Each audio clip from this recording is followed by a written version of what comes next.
The most important media outlet in the country right now. Welcome to The Watering Hole. Well, we have a guest episode. Giddy We up. have a guest episode. Love it. And I'm super excited because, well, we've got someone who was playing LIV golf this year and Aussie. doing pretty well. An Aussie. Doing pretty well. Chris, tell me who we got. We got a man who is in red hot form at the moment, current leader on the international series and a very familiar face, as you mentioned, on LIV Golf for this season. Travis Smyth, welcome to The Watering Hole. Hey, Trav. Hey, boys. Thank you so much for coming on, as we said to you before, mate. But, yeah, really appreciate you coming on and let's have some fun, eh? Trav, Happy to be here. bit of downtime at the moment before we head off to the Open, which we'll touch on a little bit later in this episode. But what have you been up to in the last few weeks? Yeah, so it's been, this year's been jam-packed, and I feel like between events I've had no more than a week or 2 weeks off, and this will be the first time this year that I've had 3 weeks off. So it's been nice. I came home from, where was I? Morocco. Basically took a week off, which I haven't done all year, which was great. And then just been going back to golf, back to gym and golf pretty much. Beautiful. Yeah, on the grind. Nice. Yeah. So, Morocco International Series event, wasn't it? Yes. Yeah. Yeah. It was like 2 live events that were super unexpected, sort of late last minute call up, and then played Morocco, and then, came home. Let's maybe you led us there nicely. We'll touch on how you got the call up when you joined the Crushers, the driving range story. Maybe run through how that all came about with Bryson. Yeah, so it was wild. I mean, first of all, like on the Saturday, the week prior, I still wasn't sure if I was even going to go. Yep. There's another guy on the Asian tour who was ahead of me, and something happened with him, and he couldn't play or something. I really don't know. And then I got the call up Sunday morning. It was like, yep, you're in. Book your flights. Flew all day Monday, and turned up to the golf. No, sorry, all day Tuesday. Wait, was it Tuesday? Yeah, it was. Flew all day Tuesday. Yep. Got to the course Wednesday morning for the Pro-Am, and it was raining, and I was in a massive rush because I wasn't actually even meant to play the Pro-Am. So massive rush. I'm warming up in the rain, like 10, 15 balls before I have to run, like basically jet to the tee. And, there was a few of us warming up in the rain, and then right in the corner, as you depart the range, Bryson was just hitting balls under the covers. Yep. And so I made a little joke. And basically, as I was sort of walking and talking, he kind of mentioned, hey, like, we're choosing you. And it all happened so fast, and I wasn't quite sure if he meant that, like, because other teams before have told me, hey, Trav, like, you're our first pick if someone were to pull out. Yep. So I thought it was a bit like that sort of interaction. And I was like, yeah, okay, cool, thanks, mate. And then just basically kept walking. And Whatever, didn't Bryson. even walk up to him or shake his hand.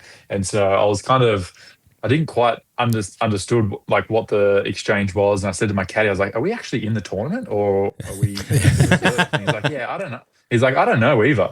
So anyway, we went and played the Pro-Am, come back into the clubhouse, and then, was greeted with the team manager and a couple of the Crushers guys, and was like, all right, here's your uniform. You're teeing it up tomorrow, 1 o'clock, shotgun start. It was so cool. And what was so funny too is, like, I'm a guy who loves to prepare properly. I love to get to tournaments, on time. I don't think I've ever done as little prep as I did that week. Yep. So I was extremely nervous, like, just for my own performance, but also being a part of the team, not wanting to let the team down. So it was so nerve-wracking the whole week. I just felt like I was under the pump from the very beginning, and it was crazy. It's like probably one of the most memorable weeks of my life. So it's cool how it all sort of transpired. What's that like? You say you're getting to an event in a bit of a rush, I guess. You rock up, as you said, it's bucketing down with rain in Korea. You're on the range, and there's Bryson, arguably one of the top 10 golfers in the world. And then, he says to you, yeah, you're in. And then you go from that, sort of trying to digest that, and then you're getting kitted out with all their team gear. What is that feeling like? Is it just something where it's like, it's a bit surreal and you're trying to play catch up and it kind of takes your mind off the golf, or is it just you're just trying to digest everything and it's just a bit out of this world? It's wild. it is a bit of a pinch me sort of moment. Like for me, being an outsider, trying to really qualify myself and solidify my position on the LIV tour. Yeah, I really just tried not to think about it too much. Yeah. Like I really, as cliche as it is, I had a tee time. There's 18 holes in front of me. I'm just hitting a white golf ball at the end of the day, and I'm just trying to do the best I can. But it was tough. Like mentally, I just felt like I said, like my back was up against the wall. I was under the pump the entire time, and just the stories inside my head were just constantly, just trying to sort of not bring me down, but like I don't know. I just felt like I was on edge the whole time. Yeah. And I didn't, like I said, like I didn't prepare well, so that was kind of playing on my mind. I didn't feel like I was hitting it that well.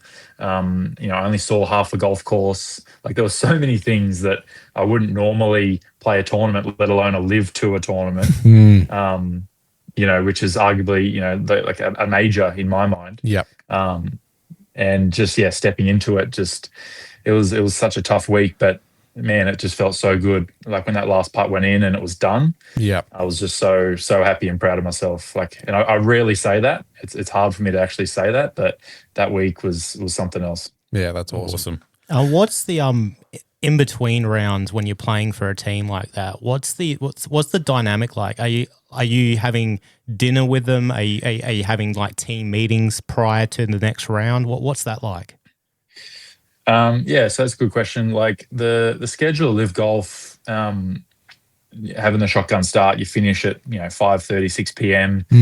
Some guys practice, some guys just leave straight away.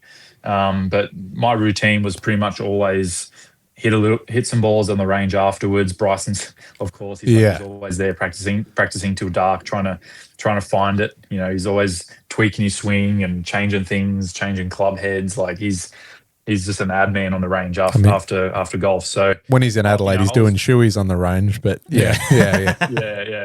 It's the Australian way. But yeah, I mean, it wasn't really a team. Like we're all kind of doing our own thing. Yeah. But it was cool. Like I'd hit some balls and then I'd go over and watch Bryson for 5 or 10 minutes, talk to his team, try to be a little bit personable amongst all those sort of guys. And and then you basically head back to the locker rooms, get some physio.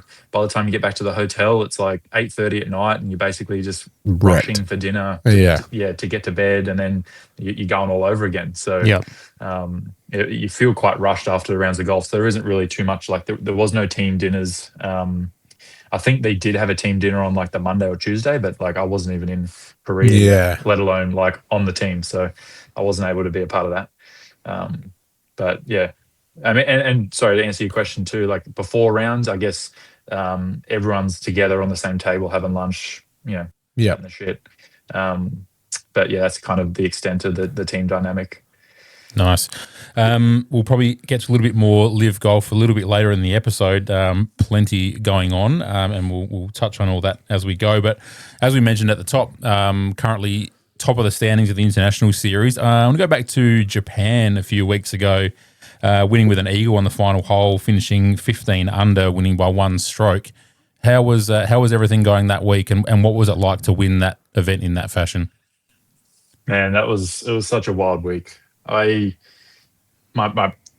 funny. This I sound like my prep for Japan was terrible as well. I'd just come off a run of events in Australia, and I won the Order of Merit, and I was just gassed. I kind of had food poisoning at the start of that run, and I just pushed through, and I was just gassed. So I didn't practice much. I got to Japan. Game wasn't feeling that good. My first 6 holes, I was like 3 or 4 over par, thinking, oh, this is going to be a short week, but managed to turn it around slowly. Each round was just a little bit better. I did probably a little bit more practice after the rounds and before the rounds than I normally would. And it was such a cool week in the fact that I haven't won too much as a pro. I think that was my 4th win, 5th win. And it was cool to do it in that fashion where I didn't feel like I had everything. I was never really in the tournament until the last 9 holes of the event. I was always sort of just got a little bit better. And then I birdied 16, made an amazing par on 17, and then smashed my drive down 18 and hit it on the green and had a chance to win. Like it was crazy. But like I've had some amazing clutch putts this year, and as soon as I saw that ball landed on the green and I had a putt to win, I just said to my caddy, like from 200 meters out, like that putt's going in. Like I just kept saying it to myself like maybe 1,000 times before I actually got to my ball, and it was sort of it was crazy. I got to the green, I read the putt. All my mind was focused on was the exact roll, the exact point of the hole that it was going to go in. It was never ever any doubt whatsoever on that putt. And I got over it. I just sent it down the line, and basically halfway down, I said to myself, I remember saying to myself, "Holy fuck, this is going in." That's the best. And what's that like? And it just went dead center, and I just thought, "Holy shit!" Like, I don't know. Like you can almost like wish it in. Sometimes, That's awesome. Like so much of my career, like I've stood over certain shots and putts and doubted myself, and that little voice inside my head that is sort of, am I aiming left enough? Am I aiming right enough? Like, is this club going to get there? Or is this putt, thinking about the pace? Like there's all these like little, like this little voice inside your head that seems to chirp at you if you're not, really stern on your decision. Yep. But I feel like I've really turned a corner this year, and I've had some moments where like I've just been able to just hit the exact shot that I want to, and it's the best feeling in the world. Is that something? So that kind of momentum or that thought, is that something that you consciously then tell yourself? Like, so you go, like you were talking about, as soon as that ball hit the green and you went, this putt's going to go in. Is that something you're telling yourself before each shot, that you're staying that mentally focused, that it's like, I know I can do this. This is the shot I want to hit, or is it? Yeah, I'm trying to. Like the goal about a year ago was to be a little more like self-aware of that internal voice. Mm-hmm. And once I realized of how much negative talk there just is in there, and I was just completely thrown off by like my natural state was just way too negative. Like there was way too much fear, fear of where I don't want the ball to go, and there wasn't enough attention on exactly what I wanted to happen. And once I started to like shift it, literally just through trying to have that internal voice like talk over. I mean, I don't know how to explain it, but it's like that. It's like I don't know, like it's just constantly just talking to myself over that little voice whilst I'm over the ball, whilst I'm during the swing, saying things to myself of the exact shot that I want to play. Yep. And over time, it's that little voice that's fear orientated is starting to like slowly sort of dim down. It's starting to be a little bit less sort of noisy in there. So it's super interesting, like the journey that I've been on over the last like 12 months, purely just from a mental standpoint. Yeah. I was going to say there's something really familiar about what you were saying there about being frightened. I'm going through it at the moment with my, terrible golf game. And it's just, I love hearing the fact that you're kind of just constantly telling yourself that, this is what you need to do. Yeah, constantly. And it sounds stupid, right? Like just constantly saying to yourself, like, hey, this is where I want the ball to go. This is what's happening, rather than getting over it and thinking, oh, don't go left or don't go right. And, or there's water left, like make sure, and then, you overcorrect and hit it way right. So, I'm really just focusing on that this year, and it's been the biggest game changer for me. Yeah, nice. Is it like we see you guys on the range and, hitting balls, and you mentioned there you've been playing a lot of golf and back in the gym and stuff. Is it something that you can consistently work on, like the mental side? Like, do you have exercises and things that help build that mental game for you? I mean, no, not really exercises. I mean, the biggest standout for me, like I said, over the last 12 months is literally just trying to be conscious of that inner thought. So I'm always aware of that. But, I talk to a sports psych once a week, once a fortnight. So I'm constantly going over everything, assessing tournaments, but I don't really have, I don't really like have like a an actual system that games or whatever. Yeah, to answer your question. Cruz is asking. I'm because searching. He's searching. He wants whatever tips he can get. He's definitely asking. I asked that because But, I you know, watched. like, No, go ahead, Trav. sorry, you go. Yeah, so like this year, you know, like I've done all this mental work, being aware of this inner voice that's always like chirping at me when I'm trying to play golf. Like I don't feel like I've technically gotten better, but my golf game and my results have drastically changed. Yeah. And I've played some events this year where, you know, when I'm playing practice rounds, I might be less into that frame of mind and I'm a bit more technical and I play really bad and whenever I try and work on technical stuff, I feel pretty average with it. And I've played a lot of events this year where at the start of the week, I did not feel good with my golf game. Like I was hitting it terrible. But as soon as round one starts and like I've decided this is the way I'm going to play, this is the way that I'm going to think, it's crazy how much freer your swing feels, you know, how easy those sort of 4 to 6, 7 foot putts feel, you know, just when your mind's in the right spot, literally on just thinking about perfect case scenario. It's pretty powerful and it's exciting. Very nice. Tips there. Yeah, well, we have a black belt in bad thoughts, so please. Mate, I have them as well. That's the thing. Like, Yeah. I have them. I think we all do. Yeah. It's just the better players are able to go, all right, that's just a bit of noise there. Let's redirect the attention on, all right, this is where it's going to start. This is where it's going to fade to or draw to. And I'm just going to commit to that and go find it. I was going to say the difference. Sounds. I was going to say the difference between you and me is that you can actually make contact with a golf ball, and Yeah, it feels like fake There is confidence a for level, there is us. a skill set that you need. So first get that skill set and then work on your mind. Yeah, yeah, maybe. Yeah, That's outrageous that you think there's only one difference between you and Trav. yeah. He's got a nice head of hair. I don't. We're big fans here, mate, of the international series, and you get to play at some beautiful courses. Yeah, Japan was one. How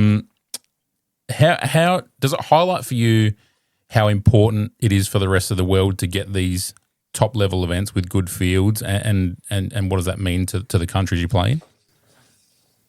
yeah. I mean, to the countries we play in, like we go to, you know, the Philippines, like some of these like third world Asian countries where like there isn't too much of a golf sort of system in place for junior golf and then amateur golf and obviously transitioning to pro. Like even Vietnam we go to. Yeah. I don't think there's many Vietnamese professional golfers. So, I mean, I don't really know exactly how the whole system works, but as a young kid that loves the game, if they can come out and watch people that are on TV playing around the world all the time, it's pretty inspiring. Yeah. And if it gets the golf bodies, the national golf bodies to create something and put systems in place, which that's out of my pay grade. I don't know what's sort of happening behind the scenes, but from a more selfish point of view, like why are they so important to me?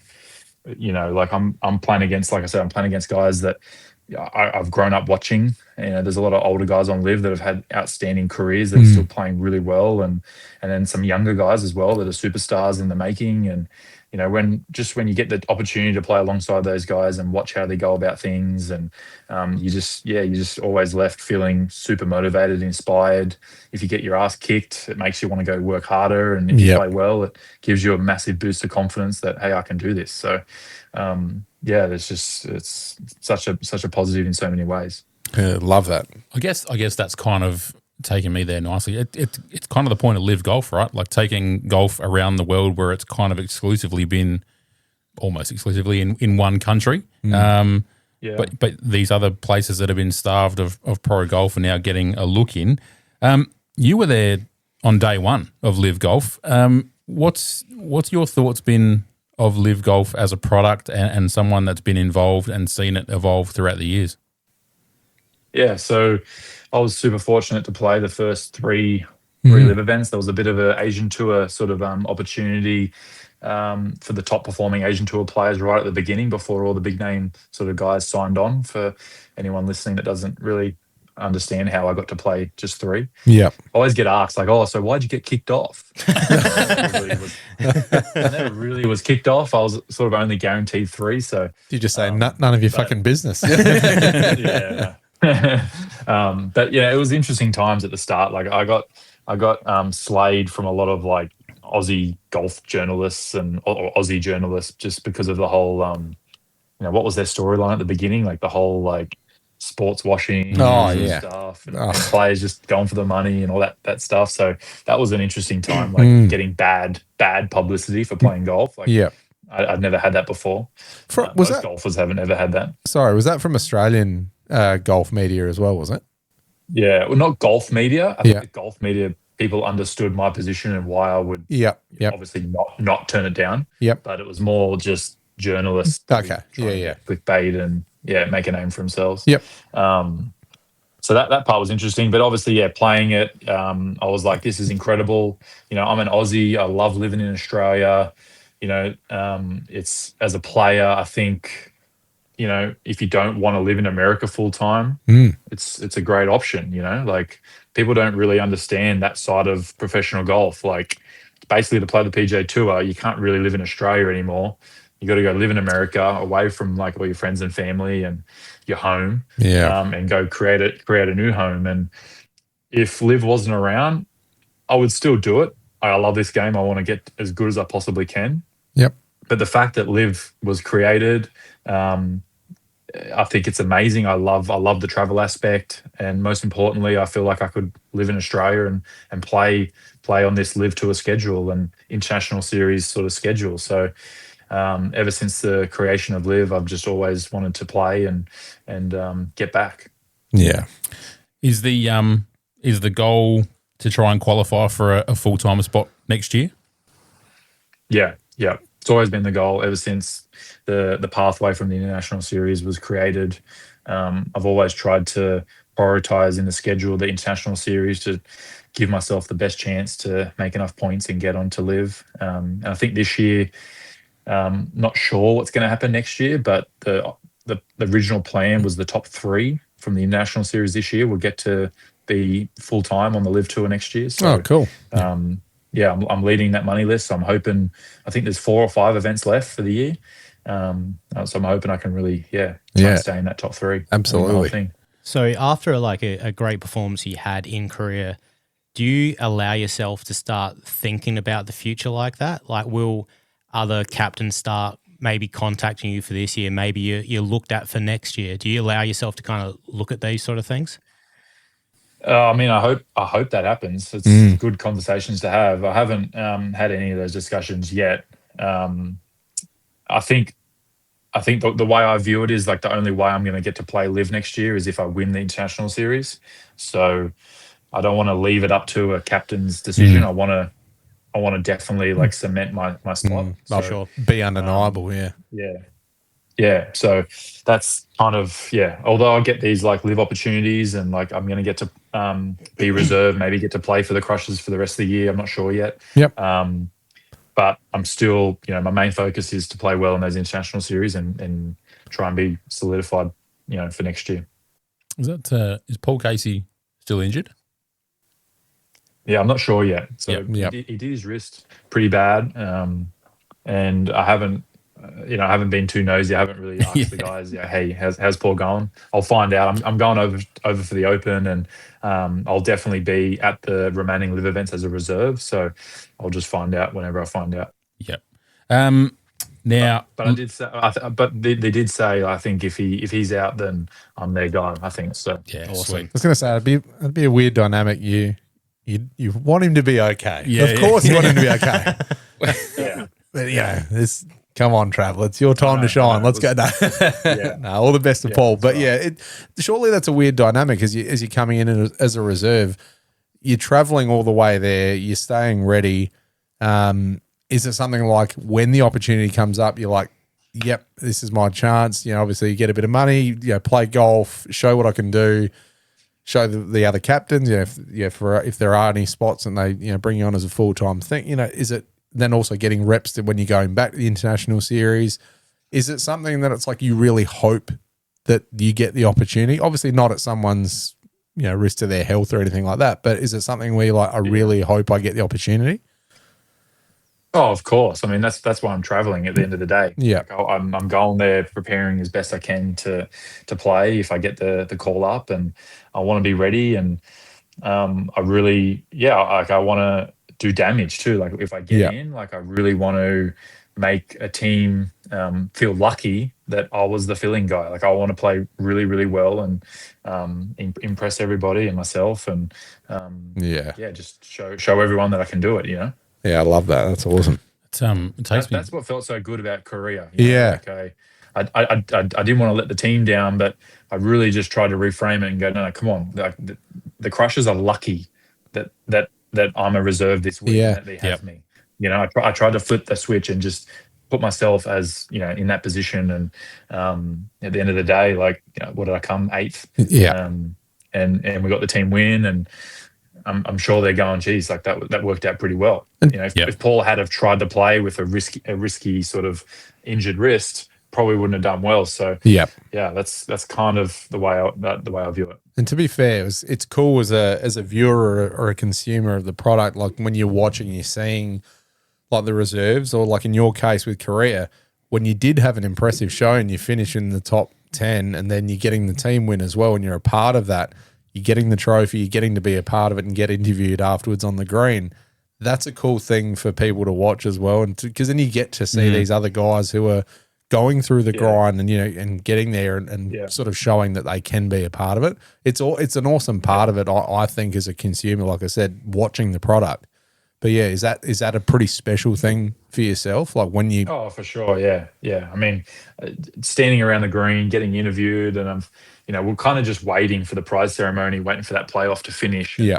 My phone's just blowing up, and friends and family just, I can see you on TV. It's live. There you are, and just hanging with Bryson. That's sick. I look up to, and Charles Howell III Anirban. Like it was so cool. Honestly. Yeah. Like it was. I'll never ever forget that ever. What was the Crushers celebration like? Did you all get together afterwards and paint the town? We were so rushed. Oh, really? I wish we could have. Yeah. The LIV Tour chartered a plane from Korea to Spain like that night. Oh, yeah, Basically, the plane... Oh, it was the next week, wasn't it? Waiting for us. Yeah. So we had to go straight there, and basically, because they chartered it, they can kind of leave, I think, whenever they want.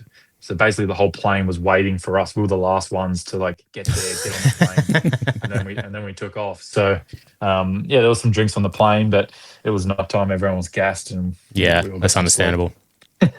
Nice. Yeah, but I would have loved to have gone out in Korea. That would have been so much fun. Oh yeah. Just see Bryson in his element. That'd be interesting. To see Korea in. I don't think he drinks. Yeah, Korea. That's a beautiful course, and it's good. Like Chris was saying before, getting to see these different countries and that it looks pretty impressive. It would have been fun to go out in Korea. Yeah, for sure. I know, it would have been sick. And then of course rolling into Andalusia, one of our favourite events as well. What was Spain like? Yeah, that was my first time there. It was beautiful. Like it was like a nice holiday sort of area.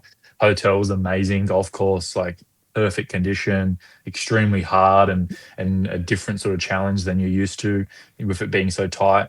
But just class, like the clubhouse and the food and everything was just so nice. Honestly, it was incredible. Yeah. Now, lots of noise around LIV Golf this year. With of course the PIF story and everything that's happening there. You're on the ground. You've got your ears to the ground. You're hearing things. What are your thoughts on the future and what are you hearing there? Yeah, so it's all just rumors between like players and caddies, and I don't think anyone really knows. They're pretty good at keeping it quiet these days. But everyone's really optimistic. I haven't heard of anyone that's definitely leaving next year. Yep. Like there's a couple rumors with maybe 2-3 players.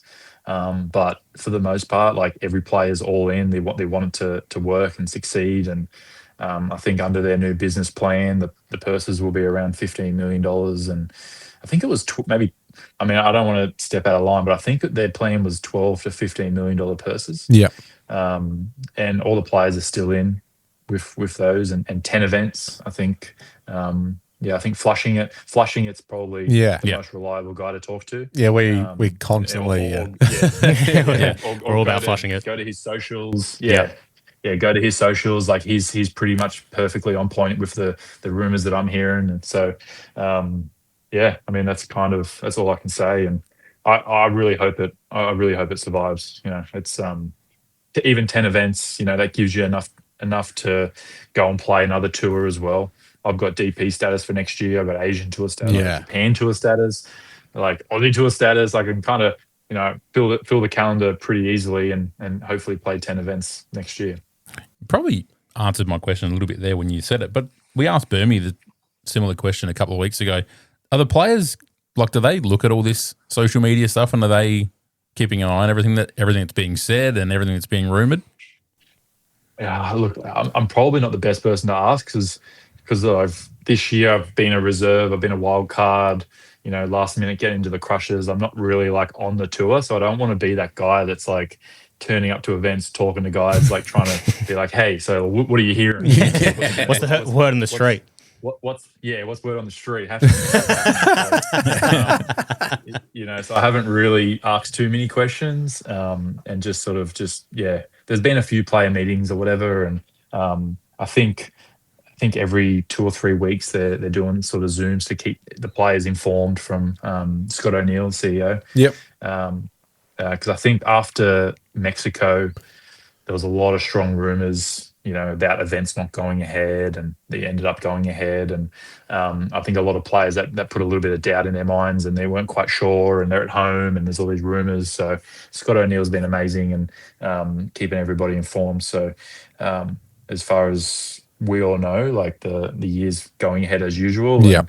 They're going to try and play, you know, stage the best events as possible wherever we play, and all the players are excited. I'm sure they're all prepping as best they can to show the world what world class golf is, and that's kind of what this year is going to look like. And we're not sure about next year yet. Well, one of the best events on the calendar is coming up next, LIV JCB in the UK. But on the UK, the Open coming up at Royal Birkdale, you, of course, have qualified for the Open. Is this your second Open? Yeah, correct. Yeah. How are you feeling? How excited are you for Royal Birkdale? Yeah, I can't wait. My first experience of the Open, I was shitting myself. Why is that? Game, I just wasn't ready for it. You know, like I've really just gone from Asian Tour events, and that was just like stepping up like 10 notches. Yeah. In terms of like quality of tournaments, quality of players, all that sort of stuff. And I remember turning up on the Monday, playing a practice round, and there, you know, 10, 20, 30,000 people just for a practice round. I remember thinking, holy shit, this is crazy. Like the par 3 grandstands were packed. People were on top of you. And like, it was just insane. Like I felt like I was playing a tournament round in the practice rounds. And by the time I got to Thursday, I was just gassed. So, I just had no idea what to expect. And whereas now, like I've played, you know, a few more majors and getting a taste of LIV golf, and, you know, having the sort of buzz and the, you know, the circus around some of these bigger tournaments. And I feel like I'm, in a better place mentally, and game feels better. So I'm really excited to, see what I can do at Birkdale. Have you played it before? I've played it once in a social round, like years ago, and I keep hearing from everybody like it's changed quite a lot, like new greens and new bunkering and all that sort of stuff. So, I don't really know what to expect in terms of the course, but it's a great venue. I think it's one of, you know, everyone's favourites on the rotation. So, and they've just gone through a heat wave, so I'm sure it's really firm and fast and baked out. So, with little rain, it could be one of those, you know, really rememberable Opens. Yeah. What's your lead in? Are you playing anything before the Open, or are you getting over there early, or? Yeah, I'm going to go a week early and just like play some links golf around that area. Play Lytham and Formby, maybe Hillside. Where else am I playing? West Lancashire, maybe. But yeah, I'm going to go over a week early. Do the best I can with the prep, and, you know, get adjusted to links golf because it is very different. And then get stuck in come Sunday, Monday. first question, can I come with you to play all those courses? And Second question, can he also invite me? yeah. Second question. Then third question, does the lead up to a major look any different to any other tournament, or do you keep it relatively the same, just kind of go through the motions? Pretty much the same. I feel like each day you're probably a little bit more focused than you normally would be, because it's a major, you just really want to do well. So I feel like the intensity when I've been turning up to golf over the last week and a half has been there. And, same for like the gym. When I'm in the gym, like the intensity, the focus is there, and it's always in the back of your mind, like the open. So trying to keep the rhythm of the day kind of the same, but I'm in my head a little bit around I'm trying to prep for a major. It's pretty cool. Yeah. Well, I've actually said no to a lot of social rounds. I normally play quite a lot with different people in my hometown. Yep. But I've been just sort of practicing by myself a little bit, playing with some juniors at my home course, and really just sticking to sort of the little inner circle that I've got going over here. Yeah, nice. I was going to say, based on what you've told us in this podcast, I'm going to almost say get close to missing the flight and turn up last minute, because it seems like you do really well when you're not Zero prep. You're zero prep. And to be fair, it worked for Lucas Herbert as well when he got Virginia done. So maybe that's the key. It's crazy, yeah. Lower your expectations and amazing things happen. It's wild. I don't know if my expectations can get much lower, but I'll try it. Well, we like to take credit for a lot of people's hard work. When our guests come on this podcast, we say good things happen to them because people have gone on to win championships and events and things like that. So we're sending all the vibes your way, mate. I can feel it. I can feel it Coming through the camera. I'm just thinking it might be bad news for Paul Casey, because we had Ben Campbell on this show when he was still a reserve. Yep, and the very next event, John Rahm pulled out with an injury after we said to him, we hope you get a start the next event. There you go. Good things happen. There you go. In that case, not for Rahm, but great for Ben Campbell. So. Yes. Yeah. I love that. Just before we go on, we're not going to keep you too much longer, but we're going to go through some rapid fire questions in a sec, and then our final four as well. But just to give us a little bit, obviously, we wish you the best for the rest of the international series and LIV golf and the Open as well. But your hobbies, what does Trav do in his spare time? What kind of guy are you, Trav? We want to get to know you.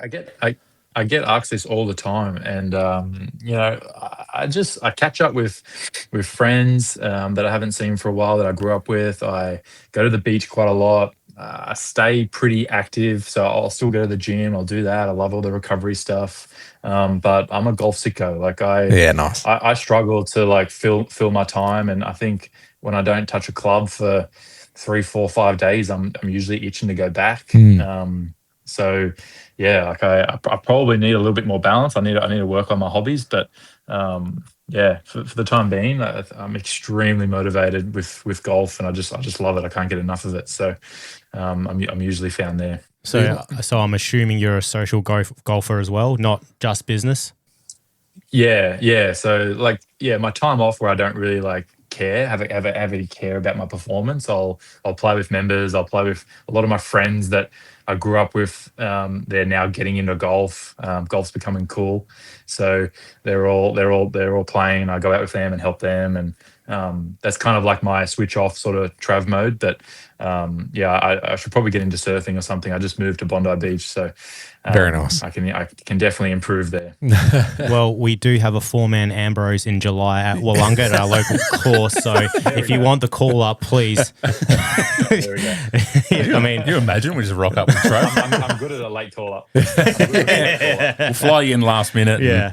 We'll take the cup. Yeah, I'm sure he's had the call up from Bryson. I'm sure Whitey's going to get him over the line. All right. Well, now we had Dean Burmester on, and that was, we did have Ben Campbell, but it was before he obviously went on to LIV permanently. So we had Dean Burmester on. We had a bit of a segment. We used his name in a golfing pun for the title, and it was Dean in regulation instead of Green in regulation. So It's very clever. And it was 9 rapid fire questions. Now I got to admit, Trav, your name, first name and last name is possibly one of the hardest things to try and come up with a golfing pun, rhyming.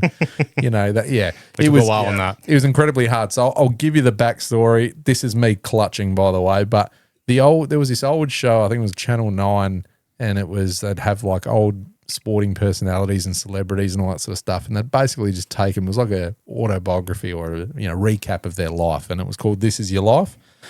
So Trav, this is your Smyth, and that was I like it. and that was the best that we could come up with. So we've got 9 rapid fire questions for you. We'll go in order. So we'll start off with Whitey and just do the best you can with these questions. All right. If you could steal one part of another golfer's game, who and what would it be? Oh, Tiger's ability to just hit the winning shot, winning putt. Clutch. He just did it over and over. You look, Tiger's clutchness. Yeah, I like that. Well, yeah, you seem to have had it in Japan because you called the putt, the eagle on the final hole. So something like that. More of that. Very nice. Biggest pest in the locker room. Biggest pest. Yeah. Oh. Damn. Biggest pest or pest. clown on. It could be any tour. Maybe sometimes I don't want to throw a certain country under the bus. Sometimes there's like locker room attendants that are like hanging off your shoulder, like constantly asking you if you need something, or can I clean your shoes? Can I do this? Can I do that? So maybe just the locker room attendant sometimes. Good take. When you said locker room, I thought like whipping with towels or something like that. But yeah. What's the craziest purchase you've made for yourself after a good performance or a good tournament week? Have you ever splurged, or is it just Indulged? What's the craziest purchase? Probably purchasing an apartment in Sydney. Oh, yeah, very nice. Yeah, I like that'll that. do It it. doesn't make sense when you think of how much it costs relative to the rest of the world, but That's that's probably the craziest. The hardest golfer to beat mentally.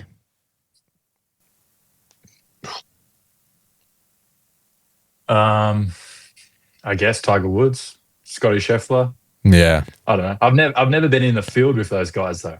Yeah. I'm trying to think of someone that I'm regularly in the field with that seems to win all the time. Were you in the same group as Rahm? I did. I played with Rahm. What was that? Because I think Burmy said Rahm. Rahm, yeah. So what was that playing like with Rahm? Was he pretty laser I was focused? observing. I've never observed somebody else's game, their mannerisms ever, whilst playing with them in a competitive round than I did with Rahm. Yeah. And interestingly enough, he had one of the worst rounds he's ever had in LIV history. I think he shot like two or three over. Yeah. Right. And although there was still a lot of amazing golf, there was a lot of shit golf in there. Yep. Which is kind of refreshing. One of us.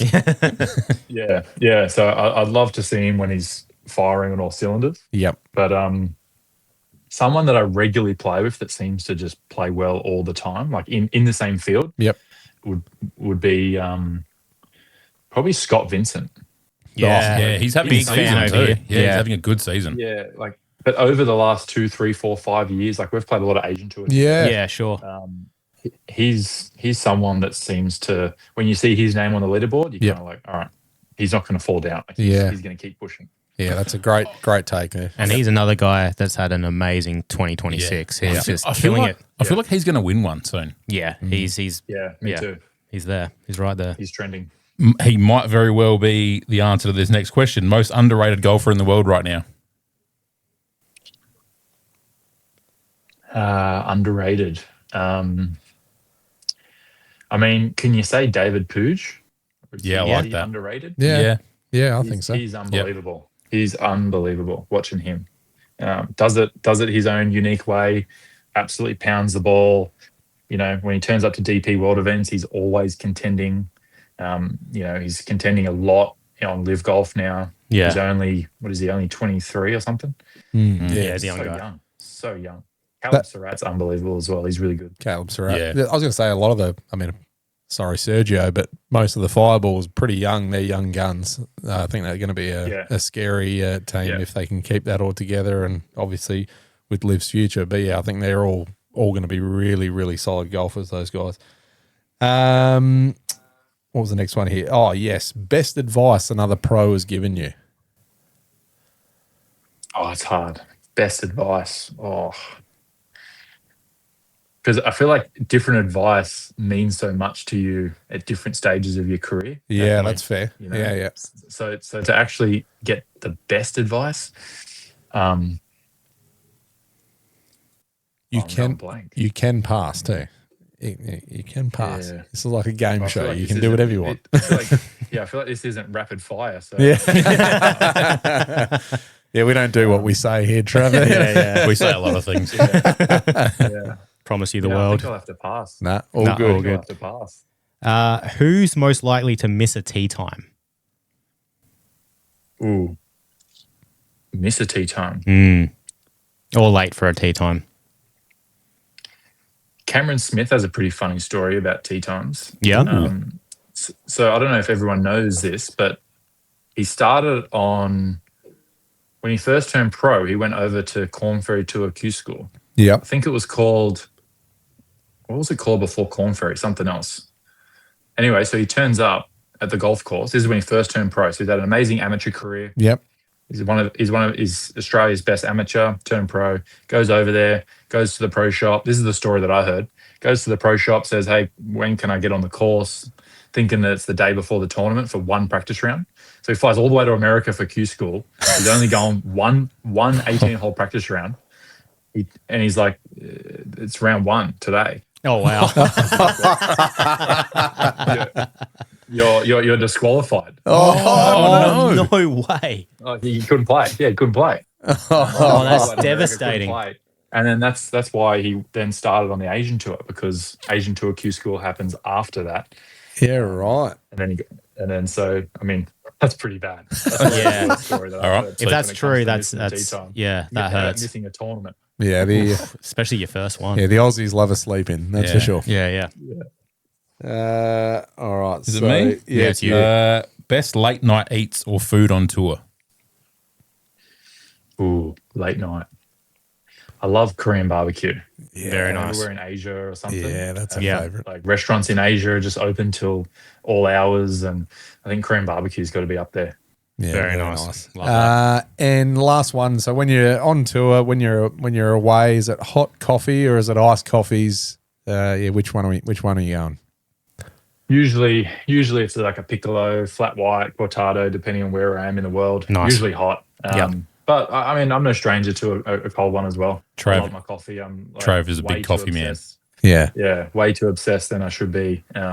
But yeah, I'll take it in all forms as long as it's good quality. Yeah, I'm very impressed that there was a selection there, Trav. I'm very impressed with that. Yeah. Depending on where you are in the world, cortado, flat white. Oh, here we go. I love it. I love it. Let's All start right. again and talk coffee. We the final four we ask all of our guests now, so they're pretty standard in the golfing world anyway. So the fantasy four that you'd play with, so your final round, so it's yourself and three other people. Doesn't have to be golfers; it could be anyone. You've got one more round to play. Who you're picking, and it could be anybody. Anybody. Larry David. Oh Okay. yes, Very yes. Sensational.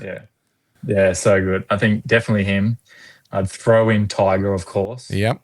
And then I would throw in I'd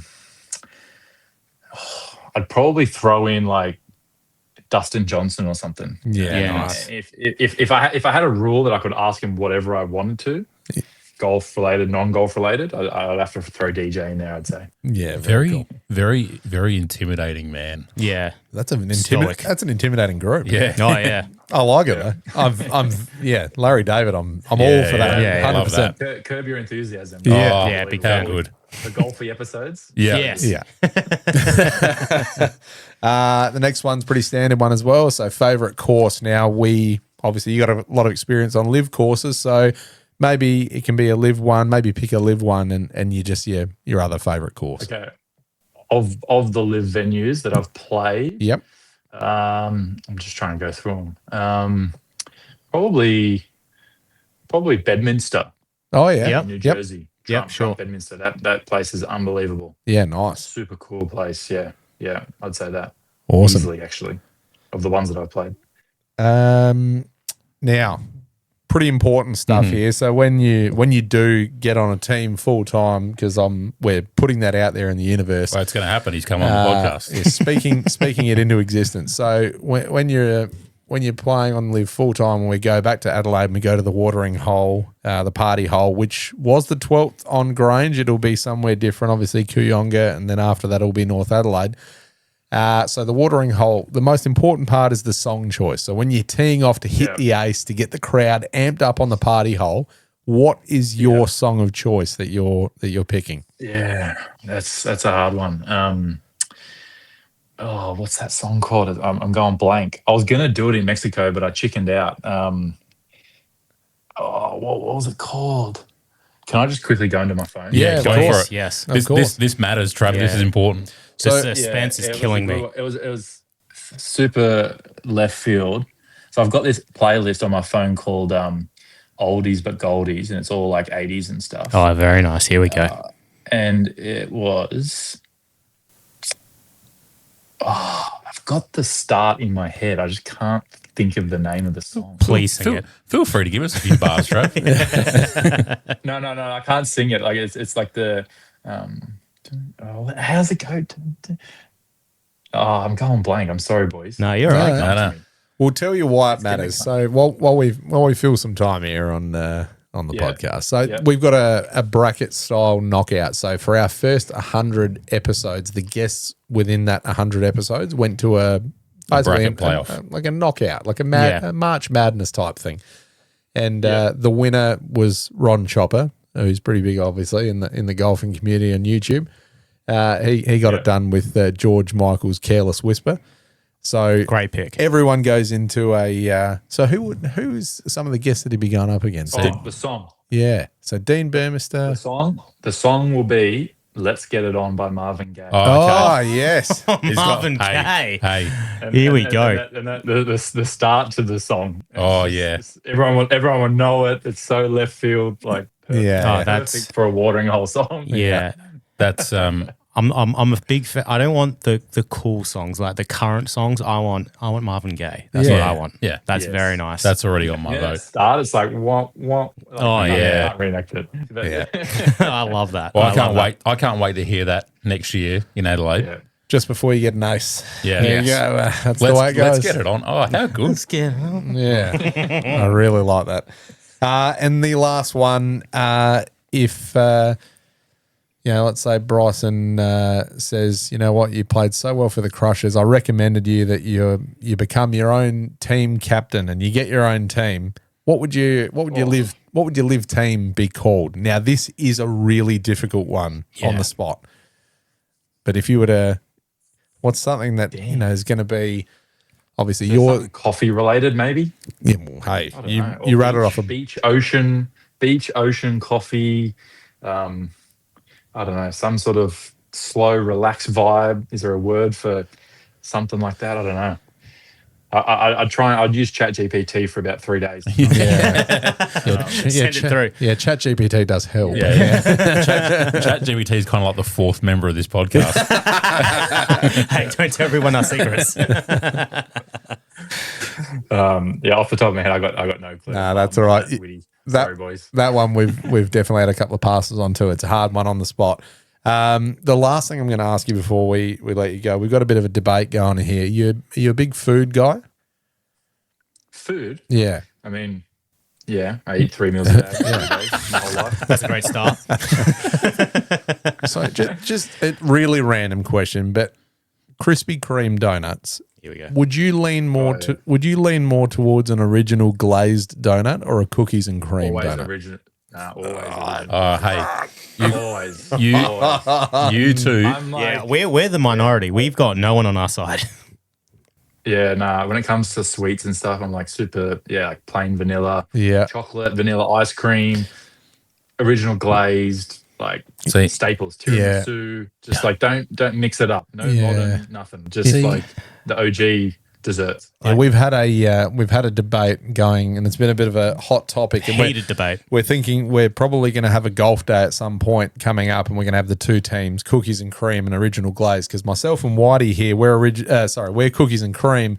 Chris is original glazed, and it seems to be that he's getting all the good golfers, including now Travis Smyth on his team. Now pros. So, yeah, I think We're out to dry. I think I might have to flip flop soon. So Yeah. Jeez, You're going to have to reevaluate your sweet choices. yeah. No, you don't. Yeah. It's fine. It's fine.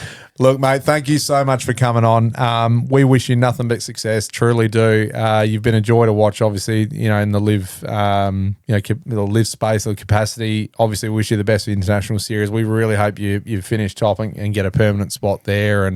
And obviously, we hope the live obviously goes on, that you can get that spot. So And good luck for the Open in a couple of 100%. weeks' time as well. We'll be supporting you there as well. absolutely. So thanks again for Thank coming you, on the boys. watering This hole, was fun. mate. Yep. No worries. Thanks for having me.